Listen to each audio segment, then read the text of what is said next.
A very good evening to our viewers in India and a good morning to everyone joining in from the States.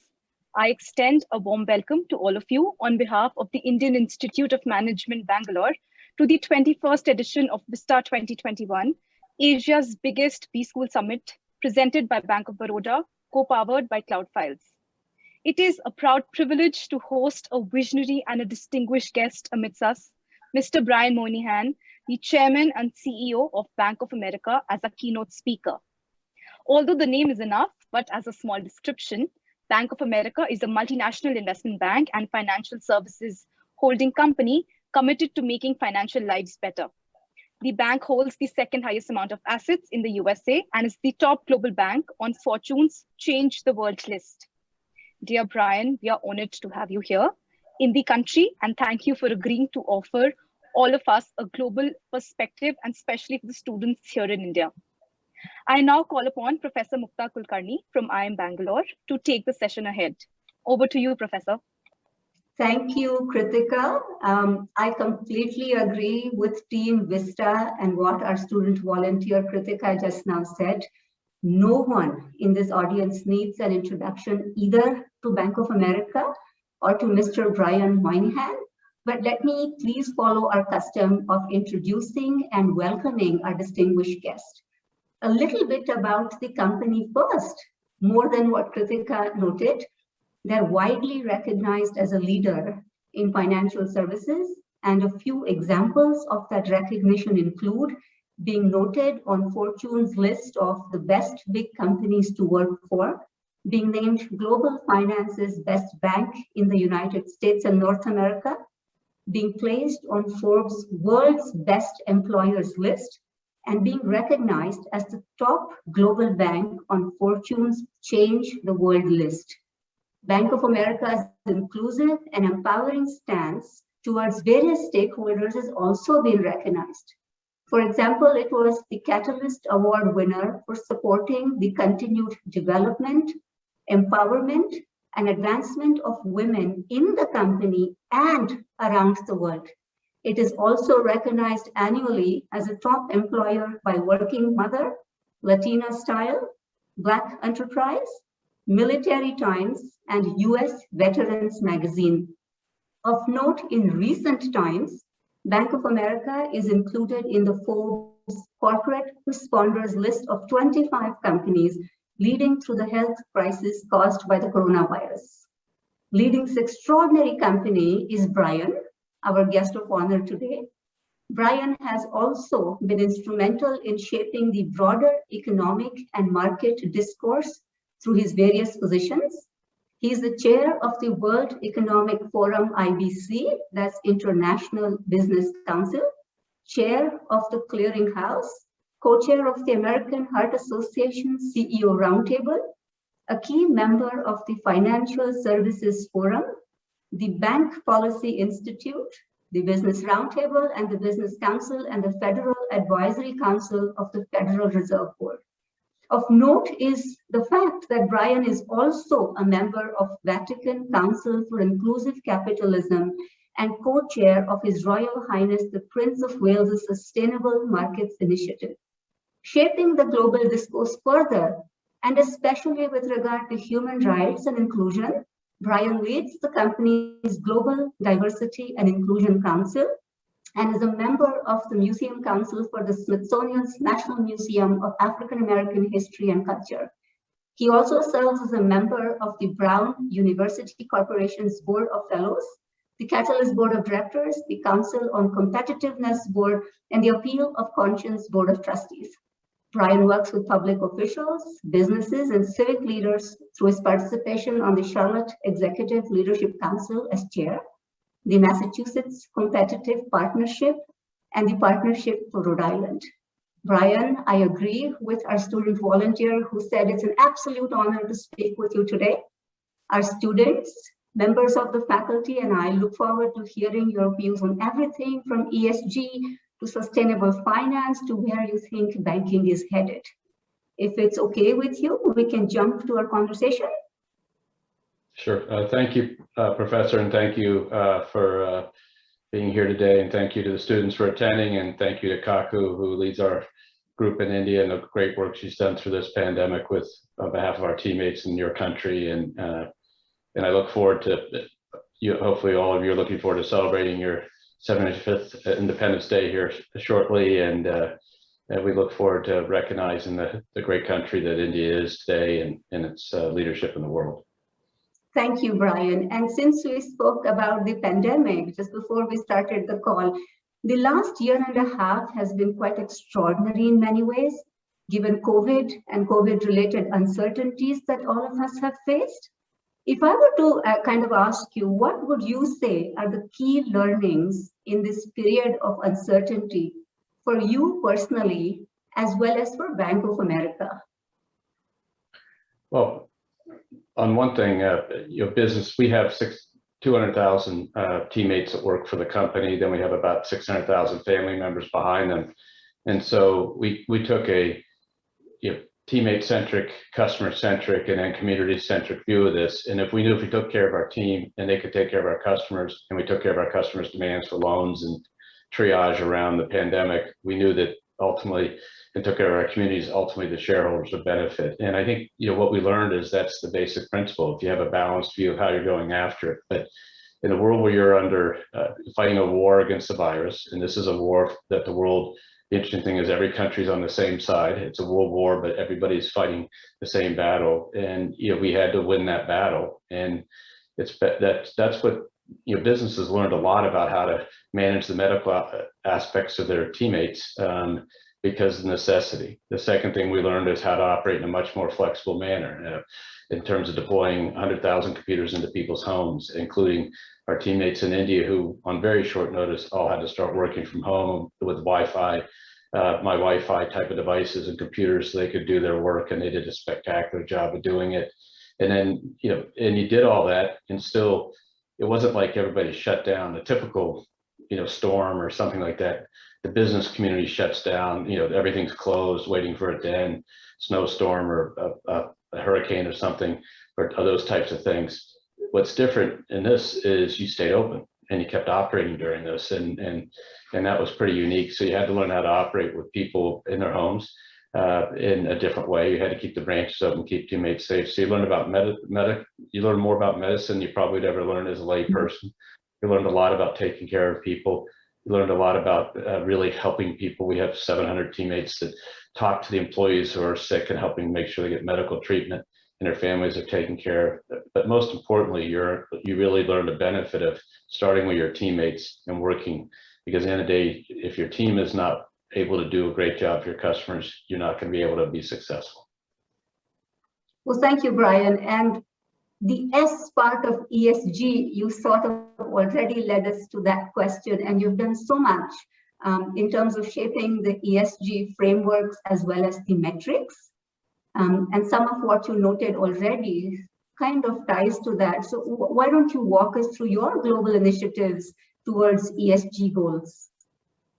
Yeah, well, if you think about, there's been a long history, and you mentioned the World Economic Forum International Business Council, which I've been chair of for a couple of years, but there's a long history, 50-year history of starting with Klaus Schwab and the idea of stakeholder capitalism. And that's wasn't a new concept, but was to remind people at the same time when the emerging concept was shareholder primacy. And so you had this sort of debate going along for 50 years.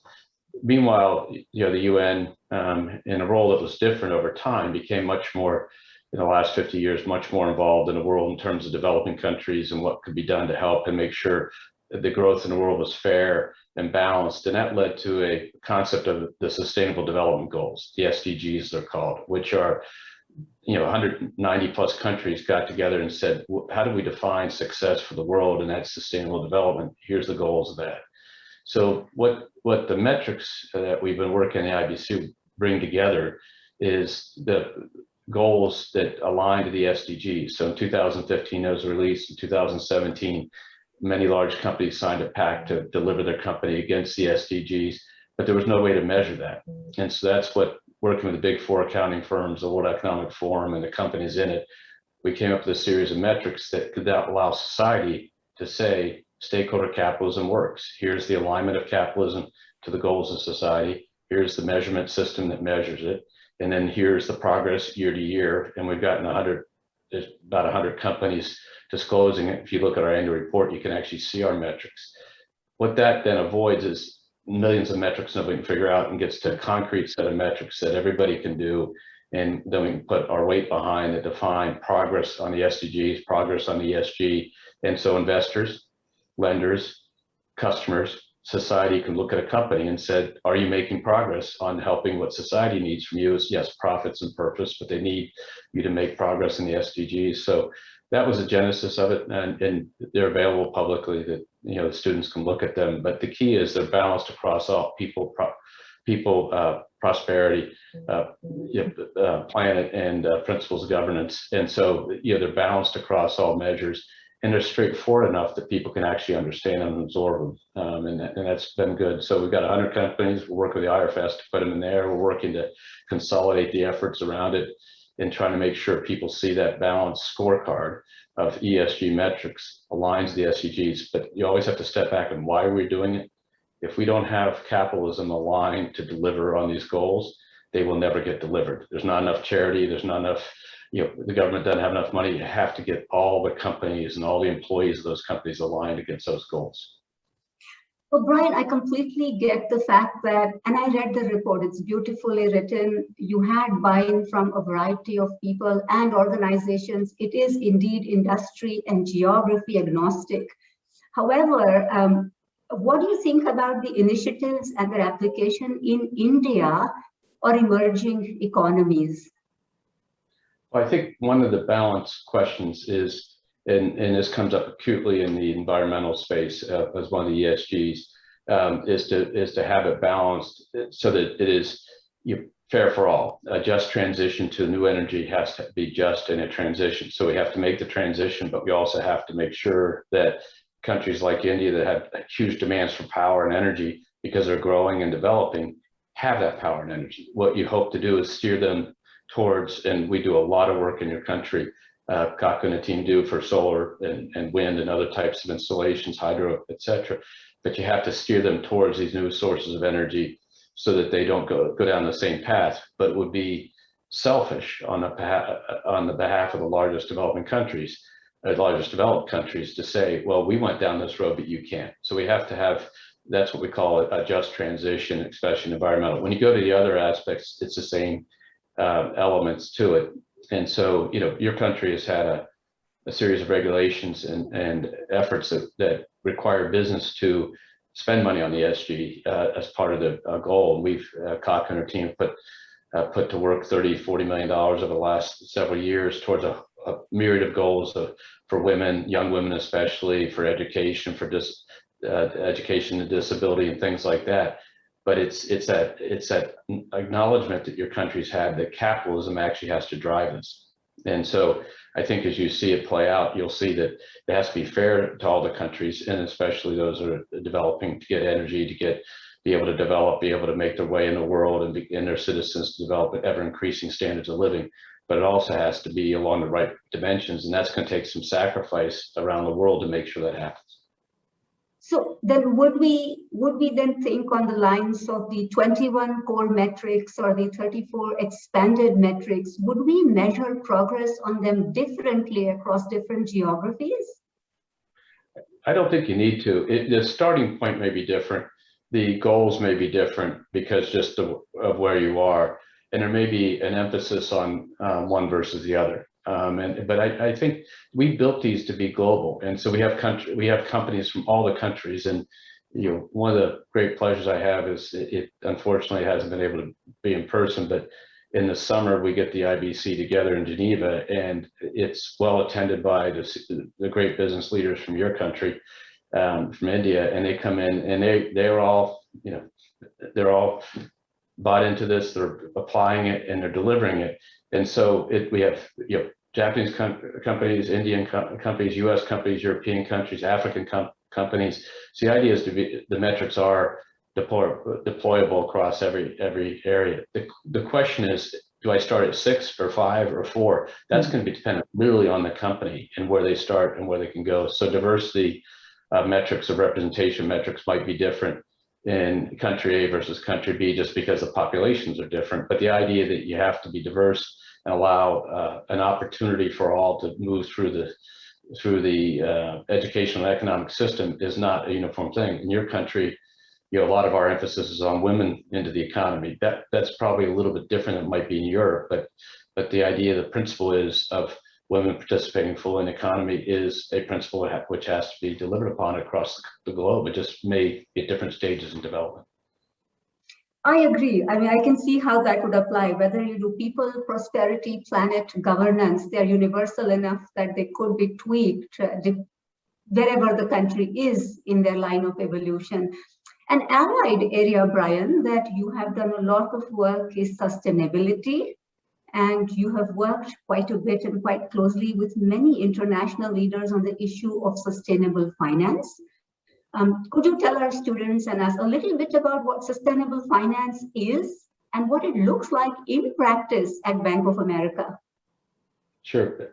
I think you have to back up and make sure we all think about sustainability more generally. And so we have a transition to make, as I said, a just transition. So our company and the CEOs of a lot of companies working with the COP26 effort, which comes in November, working with the G7, who I spoke to in Cornwall about a month ago with a small group of CEOs and the leaders talking about what the private sector is doing under the auspices of His Royal Highness Prince Charles' Sustainable Markets Initiative.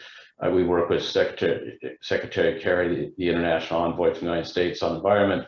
We work with Alok Sharma and the group in England that's working on the COP26. So we're working with a lot of initiatives, businesses, and so what we're trying to do is get that alignment between companies and delivering on the just transition. The Council for Inclusive Capitalism, the Vatican, same things, but it's a just transition. So we believe that all companies have to be part of the change. So the heavy emitters are hard to debate industries, different words. The oil companies, the gas producing companies, the transportation companies, the shipping companies, the airlines. These are all things we're working on, and it's fabulous to watch these companies come together to deliver on their sustainable commitments. So their net zero commitment creates a demand on their side to get to net zero in line with the Paris agreements. And so when you think about that, that demand then creates opportunities for markets to form. Finance then delivers into those markets. And a common error is to start with finance, but so we have $1 trillion commitment to finance environmental projects over the next 10 years. We did 60 billion in 2020. If you start there and say we're just going to put the money out, that isn't the way it happens. What you need is the demand for clean energy. That then says build a solar, wind, or hydroelectric or some other form of power. Then we finance that. So we are financing demand from our clients to make the transition. And so one thing we have to do is remember that the finance comes as an aspect of the actual demand change and the transition and getting our clients to change. So if your students really want to think about this, it's a straightforward commitment. You have, I think, all these companies, 60% of the companies who emit have committed to net zero. The countries committed to net zero. And that then sets a course that has to be financed. Then we come over to the finance. Now, sometimes that finance is pure standard finance, a straight out from loan with covenants, just like anything else. Sometimes it's what we call concessionary capital, where because of people saying, hey, this may not return the same as something else, we need to put capital on, which is more patient, more concessionary. Some has to come through with public-private partnership support for political risk and other types of things. And that's the multilateral development banks, and we're pushing hard to get them to reorient their charters to do more of that and less of end lending. And some has to come through as pure charity. So a lot of the efforts around micro projects in water and sewage and sanitation really have to start with charity, because there's not a business model for pay yet. There's some developing in water and other things, but right now it's really helping those communities who can't afford to build the sewage systems to do it.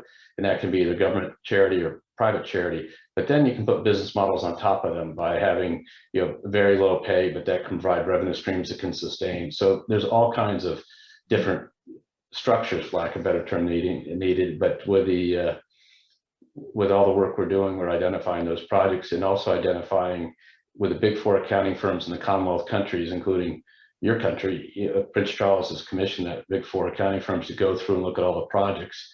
The SMI has an India Council led by Mr. Mahindra that has the great business leaders in your country on it. We're trying to figure out how we can speed up every country and every unit's things, but part of that is that connection between finance and operations, which really has to happen. I agree. It is a broader sustainable economy, including support in terms of direct finance or indirect work. I get that. So one allied question on that, Brian, if you were to say these are the top two things we did as Bank of America for carbon neutrality in our own operations, what would those be?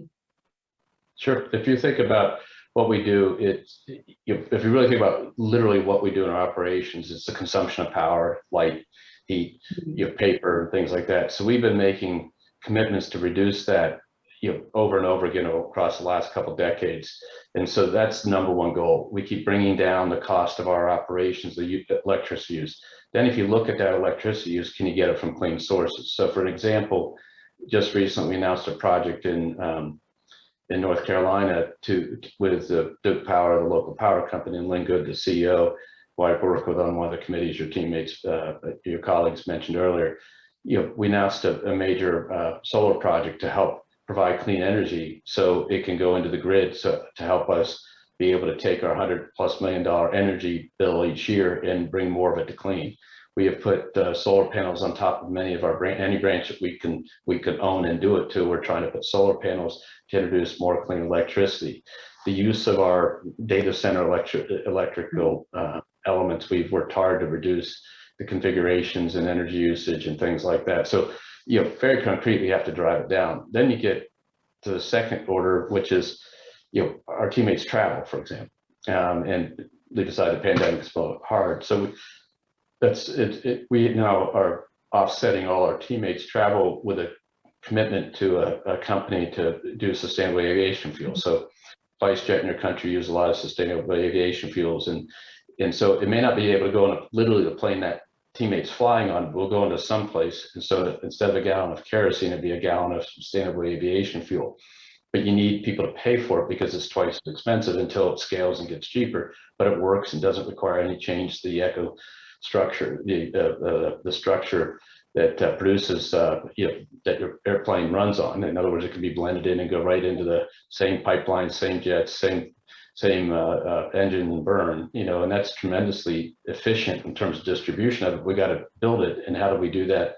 We basically commit to the purchase. So if you think about it, it's our power usage, it's our employees' usage. We give great credits for people to buy electric cars, employees $3,000 for employee to buy electric car. We do a lot of things, but as a straight user, we're $100 million a year of energy usage type of numbers, and then our employees fly, et cetera.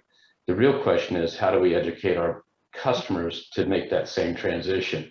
And so how we require our vendors to be net zero then requires them to go out and figure out how to do it and drive it. And that's where the ecosystem really takes hold, which is through our purchasing power, we can actually move people. We don't, if you think about what we purchase, it's computers and we have buildings and things like that. But if you go to what Porsche announced recently, I think was they said all their vendors had to be net zero committed also, which is 1,000 vendors. Now those are mid-sized companies, which we have to help them understand what that means, and therefore they can deliver into it, and we have to finance what they need to do that. And so that's where our bigger impact ultimately be by educating our 30,000 middle market clients and our large corporate clients around the world what this means, how to do it, and then helping them finance that transition. Now, Brian, thank you very much. With sustainable economy, you have also worked on an inclusive economy. For example, last summer, you had announced a $1 billion commitment to promoting racial equality and economic opportunity. And if I'm not mistaken, you have recently expanded that commitment to 1.25.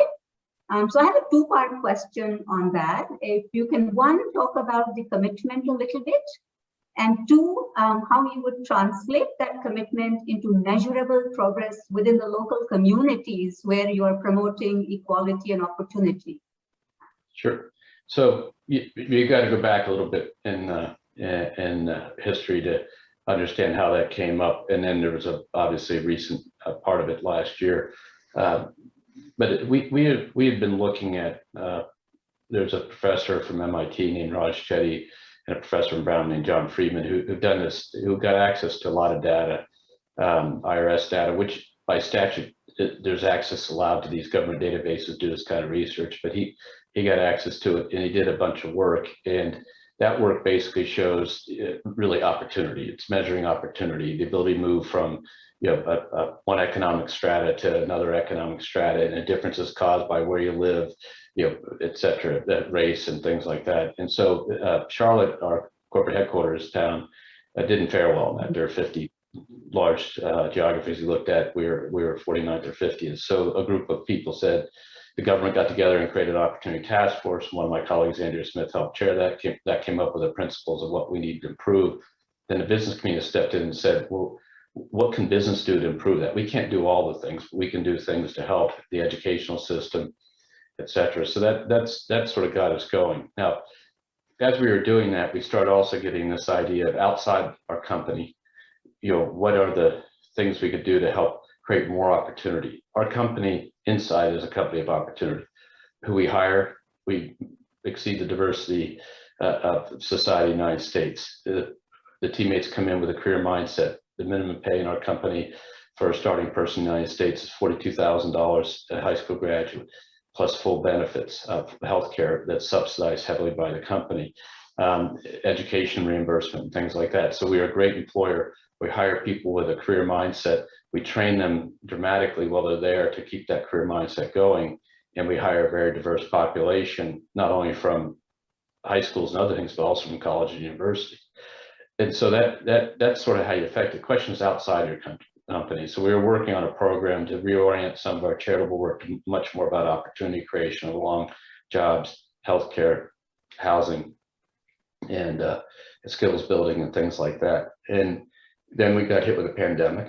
And so we had to do a lot of triage around the pandemic in terms of masks and PPE for hospitals and things that weren't equipped. We had to do a lot of work around meals and things like that because people were out of work, et cetera. And then as that crisis moved along, you had a crisis in the United States of racial social justice emerged with the killing of George Floyd and a few other people, which was horrible. And that started a conversation about what are people going to do to finally fix this issue of racial social justice in the United States. And so we committed to the $1 billion, and that had a few elements. One was a program called Courageous Conversations with the Smithsonian, which was to allow the kind of conversations we have at work about everything. I know you have a high interest in disability that you've worked on your career. We have a disability network. There are a lot of conversations about what it's like to have a child with Down syndrome. How do you advocate for a kid with learning disabilities in the school? What are hidden disabilities, and how do you work with them and understand them? Mental stress and things like that. These type of tough conversations also along racial lines. And we had in a company, and when the George Floyd killing happened, my teammates said to me, why can't people have those discussions in society? So we gave $25 million to the Smithsonian to have those to create a national platform for those discussions. And then we announced the other aspects of the thing. So what have we done really to put it to work? The first was, there's a group of financial institutions in the United States called Minority Depository-Owned institutions. It's a list of 140 institutions which are owned by women, Blacks, Latinx, Hispanics, Native Americans. And so we went out and said they need more equity to grow faster. So we'd noticed that in the PPP process and elsewise. So we basically offered to invest 5% of common equity in all those companies. A lot of them didn't need the equity or successful, so they turned us down just because they didn't want the money. So we invested in 20 of those. The second aspect is there's a group of institutions called Community Development Financial Institutions, which are sort of micro banks that operate in all the communities and do loans, especially for small business individuals that really mainline underwriting characteristics that our regulators would look at and banking wouldn't allow us to do. And so we had $1.5 billion invested in those, and we put another 250 million. So now we have 300 million. So now we have $1.8 billion invested in those. Then we looked at the question of equity for growth companies owned by women, Blacks, Latinx, Native Americans, Asian Americans. And we realized they weren't there. So we went out and said, let's find private equity partnerships that would create investments. And so we've invested in 100 private equity partnerships. Now, what's unique about those private equity partnerships, we didn't write one big check to somebody and say, go do $10 million deal sizes to already successful companies that are doing biotech that can get 8,000 investors after. We said, no, these companies are going to do 300,000 to 500,000 type of investments, maybe $1 million. They do smaller investments, and they invest in companies which are more in standard businesses as away from just, you know, the interesting fun things that you hear about fintech, biotech and stuff. We wanted people operating companies.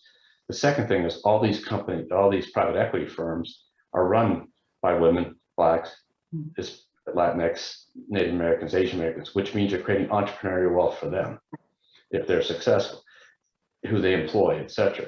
Then they put in the operating companies, 3,000 companies, you create entrepreneurial wealth for the owners of those companies and then the employees. And so if you think about our company as a company of opportunity, who we hire and the compensation we pay, et cetera, and the development and education and other benefits we give, if you think you can create these private equity firms, you're creating a chance for entrepreneurial wealth for those individuals that are the owners and operators of private equity firms, but by their investments, they're creating entrepreneurial wealth. And so you have to think of that business system. So that was that. Then we had to think about jobs and skills. And so we went after a series of programs through these CEO groups who work on in our 90 market presidents and who do a fantastic job with the notion of, instead of funding programs to skills to jobs, we flipped it and said, get the employers together, agree that we're going to hire people from, you know, from what they call Title I high schools and low and moderate income areas. What skills, what jobs do we have? What skills do people need? And then find the programs to train them. But the key is to guarantee the jobs. And so we've taken that program through some cities, called Ken Fraser's brought it to the national level, and we're doing that. And then we did work with the HBCUs, the historically black colleges, universities, which are a strong set of programs, and then the community colleges on skills building. So we did 25 million to those to help them build skills and get integrated into the job connectivity of corporate America. And then we did an entrepreneurial center between Morehouse and Spelman, Atlanta, which are two great HBCUs, to create an entrepreneur center for them to develop off of a group called the Black Executive Alliance. So, and then we've done we started housing. We gave away 30 million more masks to community centers to help the spread in the local communities. So you can see that program that instead of announcing it and saying, what are we going to do, and 3 years later deploy it, we are well over halfway into the program already deployed in basically in a year. That's wonderful. You embody, and Bank of America embodies, the marrying of social purpose and profits. And we've covered, Brian, ESG. We talked about sustainable economy. We talked about an inclusive economy. So I switch tracks a tiny bit and ask you about banking. Now, banking is going through a tremendous transformation, given advancements in technology, especially things like machine learning and artificial intelligence. Given all of this, and given the COVID pandemic and how we have interacted with banks over the last year and a half, what do you think banks will look like in the next 10 years? I think a couple of things. One is, you know, I want to give a nod to my teammates in the branches that have been open every day and operated every day all through the pandemic, because the economy wouldn't operate without physical banking going on. Despite the fact that you have all this digital banking going on, it still takes people and the cash, and it has to get in society. So they've done a fantastic job. But backing up, when people ask me what 10 years on, you know, banking look like, that's a fairly frequent question. The question is, you know, we don't know exactly, but we know the themes that will be there, all the themes you mentioned. But number one, it will be driven by the customer behavior change.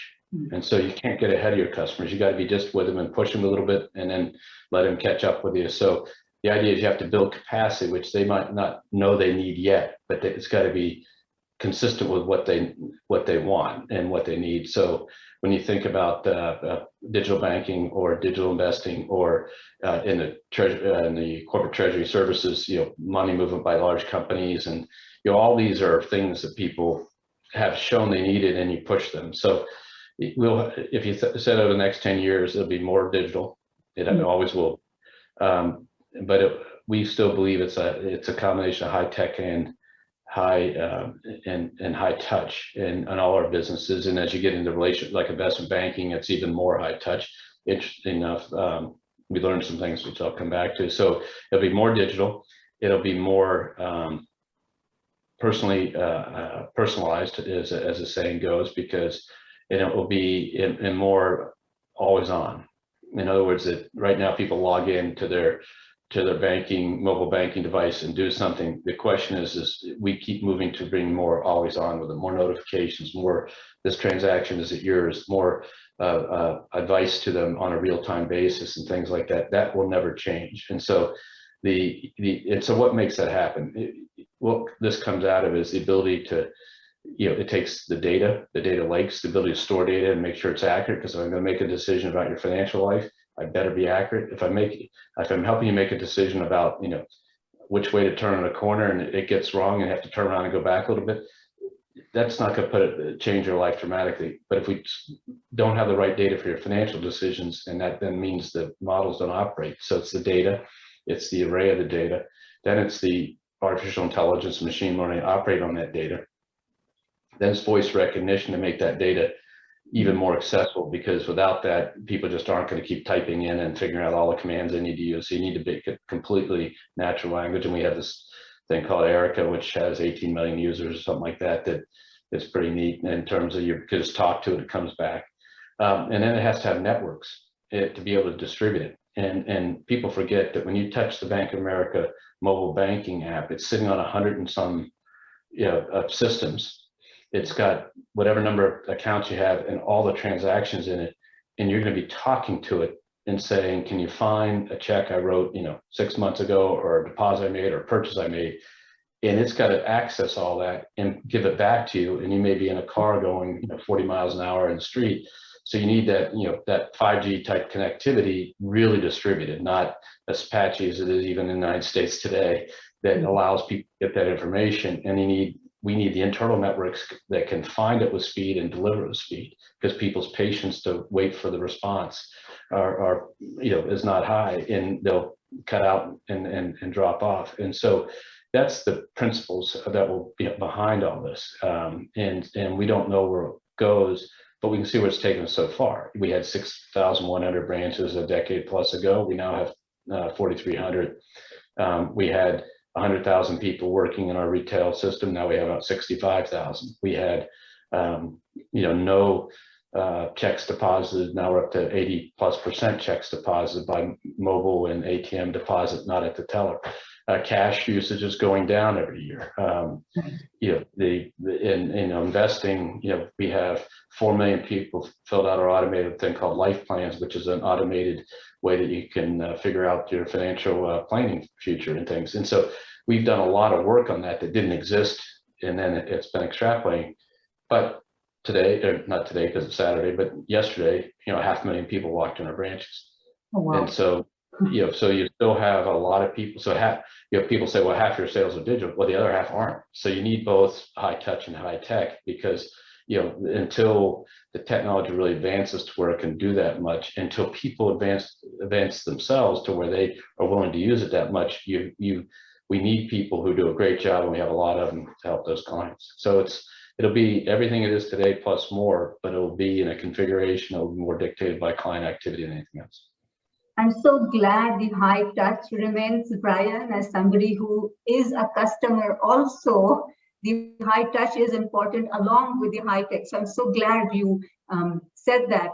Now, another question in terms of the big picture, I don't know whether to call it post-pandemic or during pandemic. We seem to be getting these waves again. So maybe during pandemic recovery. Now, that recovery is gathering momentum, but we are also witnessing inflation at the same time, in some parts of the world more so than others.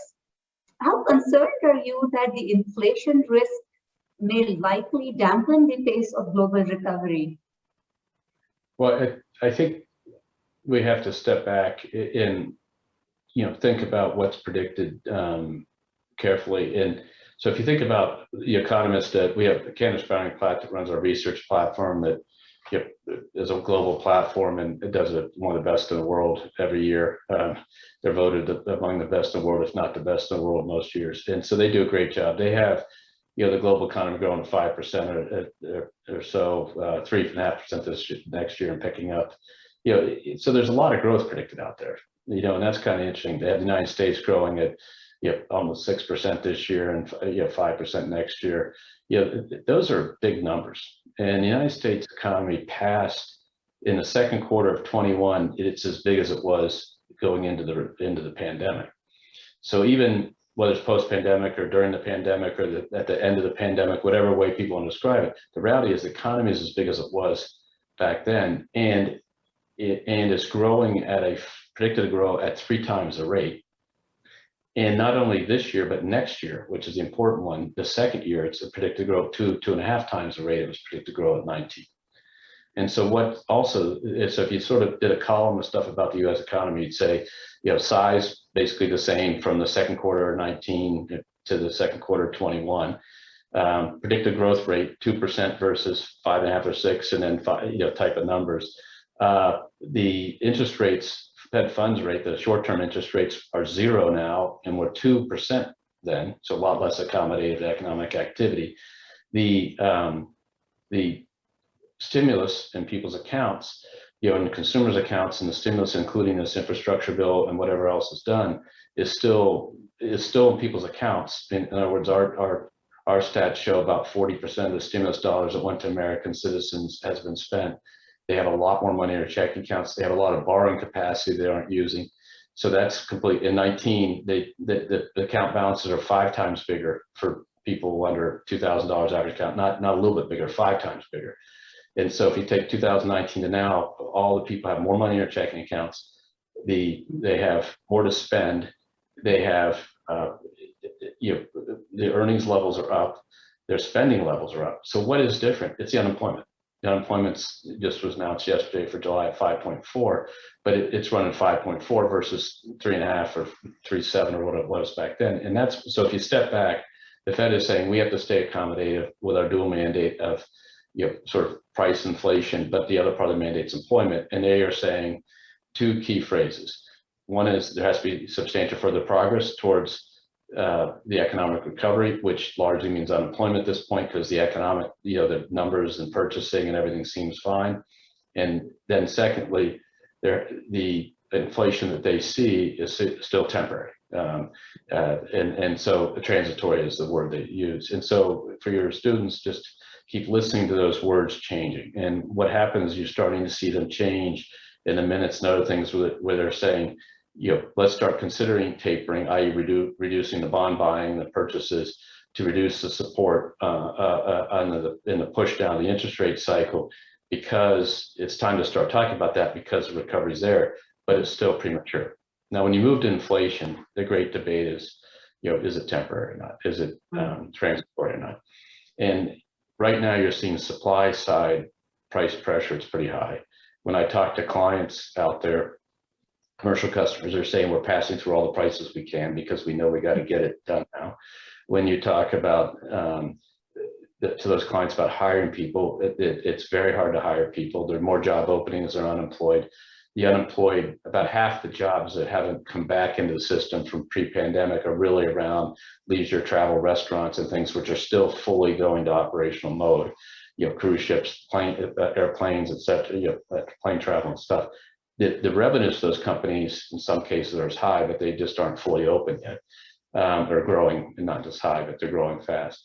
So if you think about all that, the great debate is it transitory or not? And there is a fair amount of people who would say, if a price of something goes from $100 to $115, what the economists say, if that takes a year to get to that level, then if the next year it's predicted to be only from 115 to 118, that means the inflation is transitory because it's now not going to be repeated at that high rate. For the people who buy the stuff, they're saying, wait, now I'm paying 115 going to 118. It's not transitory, it was sticky. And the prediction isn't for it to come back down.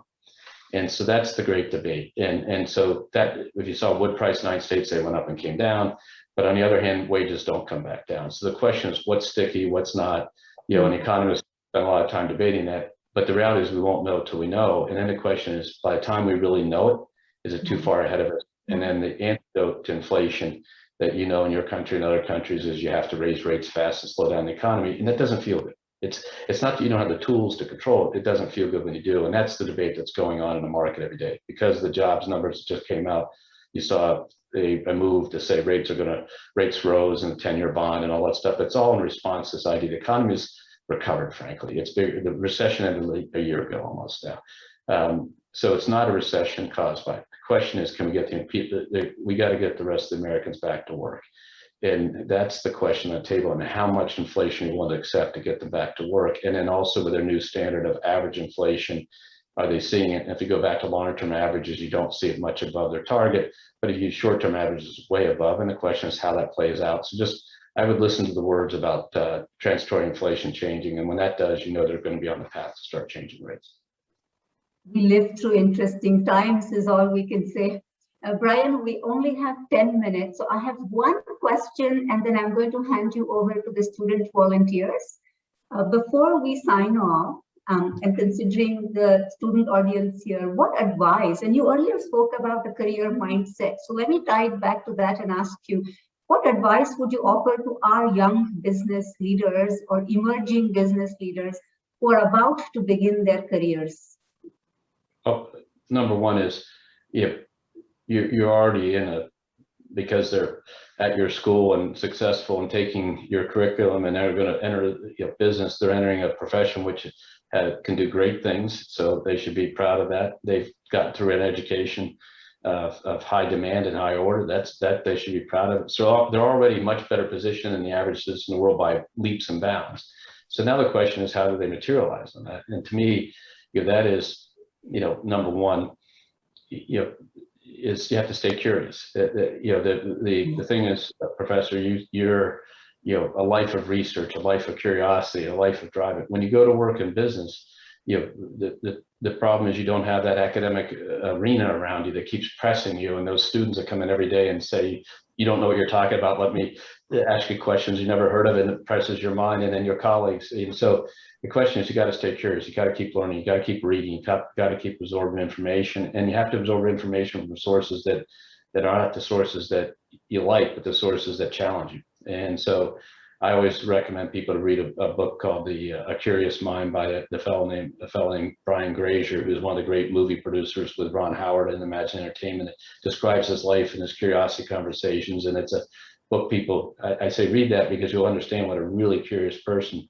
has done from where he started to where he is one of the leading people with all the movies and shows and everything everybody loves to watch, from Arrested Development to 24 to Splash to all the stuff they've done. But he's always had this curiosity conversation to learn more about stuff that then they can make into stories. And so it's quite a good book to read. But then when you get into corporate context, the issue is also, when you come to work for a company, you need to do what the company needs to do. You need to perform, you need to listen to what's doing, but you need to really be just a sponge and gather information from those around you. And honestly, that's why we believe in a work from office culture is ultimately needed, because our kids are graduating college in 19, working in the office for less than 6 months.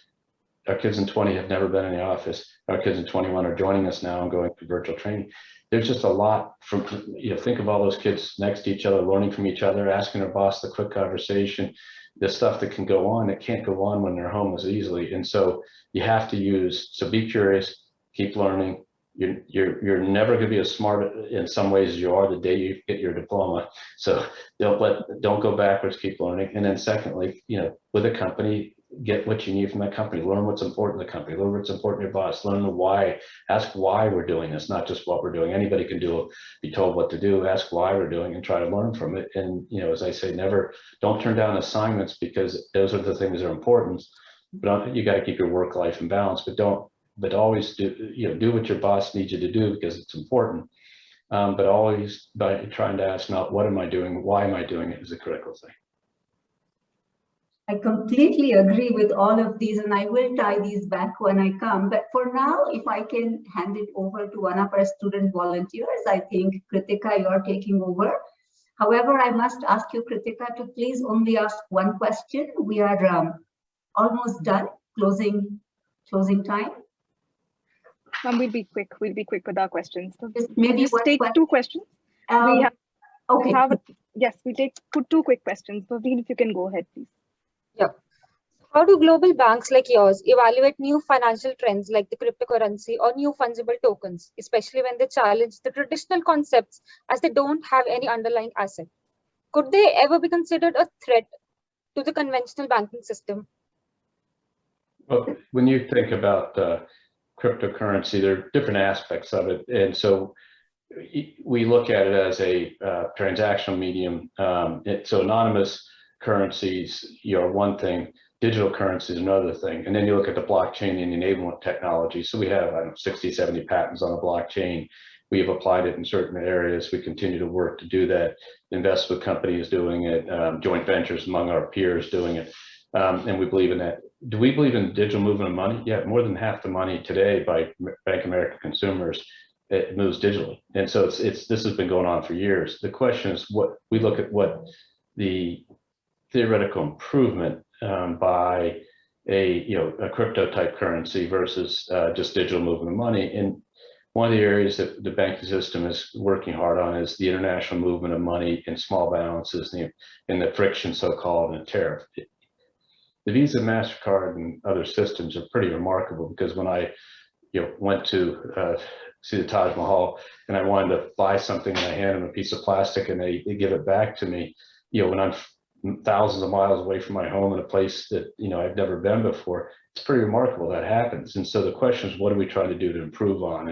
And so some of these systems are very efficient, yet there are other parts of them that are the disbursement type aspects of sending money back to people who aren't banked and people without bank accounts, which the United States is a very small percentage of the population. But those are things that we need to think about. What's the customer need? So we look at them as enabling technologies and what's the customer need they're addressing and how do we address that. When you get to the question of the investment side, we do not. We have research on cryptocurrencies that you can read. Customers are asking us, can they put it in their accounts at Merrill Lynch or institutional clients? We're working on that. That is difficult because the custodial aspects of it are tricky, but it's not something that we advise customers on and things like that. But in the transactional side, we study it, look at it heavily, and have worked with some of the companies that you're familiar with to help figure out how do we enable faster corporate transaction with tons of information and money moving through blockchain and things like that. And then we are more in favor of the digital movement of money than anybody in the world is because we have the biggest, it costs us about $5 billion to move coin and currency and checks around our company every year. And we visibly are trying to move that to all digital form, but that takes human behavior change. Every day people get $250 million out of the ATMs in cash. So the people still use cash in America despite what you read. Right, so thank you. So for the last question, ever since the advent of the pandemic and with the disruption of supply chains, the world has had an increased dialogue of deglobalization and more localization. So to what extent do you think the financial markets of the world can per se de-link from each other, or are they so extremely intertwined for that to happen? Globalization has provided tremendous benefits to the world, and we believe in that at Bank of America.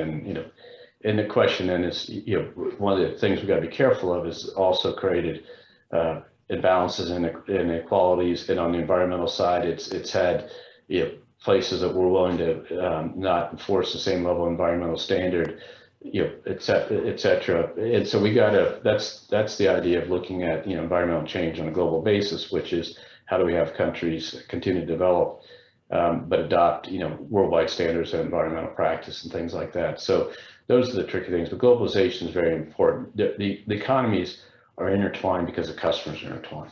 And one of the hardest things for the governmental structure of the world to work with is the fact that a multinational company, whether based in India and operating throughout the world or based in the United States and operating in India, these multinational companies need to support a multinational banks and multinational finance that is, is supra government. And so each of the countries has rules, regulations of what you do. But the reality is the companies they're dealing with are multinational and are already global. And that's why you're seeing the effort for global minimum taxes and things like this to start to standardize the rules across the world with many years of post-industrial, post-World War globalization. There now is a recognition that we have to get minimum standards in taxation or environment and things to make the world work right, because on those types of things it is a one world concept. And other types of things it can be local. And so the question is, it's just difficult for governments because sometimes they have to give way a little bit on what is fiscally best for their citizens in order to have a better global outcome. That is a tricky execution and hard for governments to do. And then the duration of these companies and these enterprise operations global basis goes way beyond anybody's term limits or the right to be in power. And so that's the other thing, is our company is 230 years old. And so we expect to be around here for hundreds of years. Any administration in any country is 4 years, 8 years, something like that. And so these companies go beyond that and have to think of those long-term strategies. Yet you're dealing with an absolute practicality that governments get elected and are there to do what the citizens want them to do for a relatively short period of time in the grand scheme of things, and that makes it difficult. So that's why globalization is not as easy as people think. But on the other hand, it's provided tremendous benefits to the world, a tremendous ability to grow, tremendous amount of people lifted out of poverty, lifted into a higher standard of living might be a better statement. The health, the ability. I mean, think of what we're talking about with this pandemic and the vaccines. Leave aside the debate, but we have vaccines manufactured by these global companies, which are going out throughout the global world on transportation systems, through customs systems, through medical systems that are absolutely intertwined, which is a very good thing. And that's so the world can address problems better, because a little bit by everything is a grand amount of money and effort and science and technology and intellectual property. But it is hard to manage, and you can see the institutions struggle with it, because anything that goes outside the technical boundary of a country becomes a volunteer question and a treaty question and a negotiation question. And those things are hard. The good news is, the kinds of relationships that India and the United States have, and things are, strong and will continue to remain strong, and that are priority of the Biden administration and et cetera. And that's good for our two countries. Other countries, it'll be challenging, but our two countries, I think, have a great basis to have a global cooperation. Thank you, Brian, and thank you to Kritika and Bhavleen, our student volunteers. Brian, the conversations on stakeholder capitalism, inclusive as well as sustainable economies, are important today, and they're going to become even more important and are going to form key foundations of the textbooks that we use across the world. So thank you very much for talking about all of that. And I very much want to reinforce what you said earlier to our students: stay curious, be like a sponge, keep reading, keep learning, and homework. Students have homework, they have to read a book now. And I completely agree with you. Of course, there's work-life balance, but don't turn down assignments. I very much agree with that wholeheartedly. So thank you very much, Brian, for joining us today. It's been an honor. It's been a pleasure for all of us listening to this conversation. Our student volunteer, Ms. Bhavleen, has one quick thing to say, and we are done. Over to you, Bhavleen. Thank you so much, sir. On behalf of Team Vista, I extend my gratitude to Mr. Brian Moynihan for interacting with the students and gracing the event.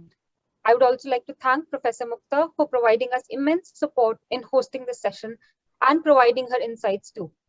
Brian, Kaku, and Professor Mukta, as a small token of our gratitude, we have made a contribution to Enrich Life's Foundation in your names. This contribution has helped serve 3 square meals to 10 children impacted adversely by COVID-19. I would like to thank everyone for attending today's insightful session. Have a great weekend. Thank you, Bhavleen. Thank you very much, Brian. So our students have done this on your behalf and on behalf of Kaku and myself. I think that's a very sweet gesture. So thank you very much. We will conclude our session just now. Thank you very much. Good talking. Have a good day. Bye. Thank you.